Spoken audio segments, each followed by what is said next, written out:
बुढा पनि छैन, मेरो बारीको पनि छोरा त्यसै भयो, म पनि त्यस्तै छु। धेरै दुःख दिएर मेरो कति दुःख गरेर पालेको मान्छेको बारी बोकेर, मान्छेको मल फालेर, मान्छेको बारी बोकेर जराबुटी खानेर पालेको छोराछोरी म अहिले म एउटै बस्नु परिरहेको छु। एउटा छोरी छ, भोलिको दिन परेर जाने हो।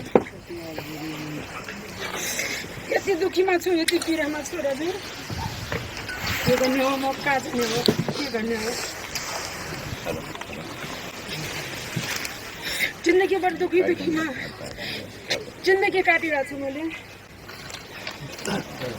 कुन दैवले जन्म दिएको होला मलाई।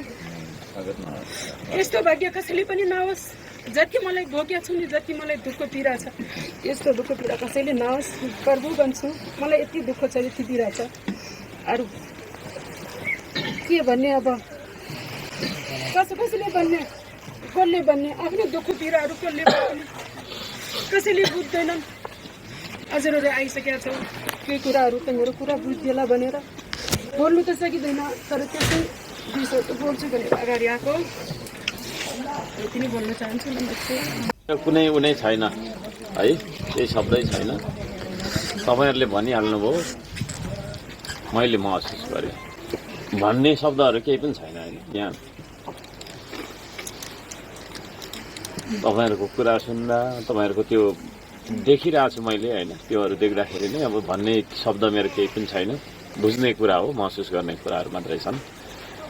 त्यो छ र हामी पुल बनाउँछौँ, तपाईँहरूलाई सकेको सहयोगहरू गर्छौँ, त्यो छ। बाटो पनि रहेछ। यो यस्तो एउटा ठाउँ होइन, संसारको यस्तो एउटा कुना,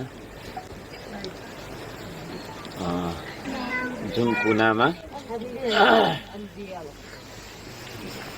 म पहिला किन आइन भन्ने पछितो लागिरहेको छ होइन। आजभन्दा धेरै वर्ष पहिला म आउनु पर्थ्यो जस्तो लाग्छ। तर केही छैन, अब यो उमेरमा यहाँ आउने मैले मौका पाएँ।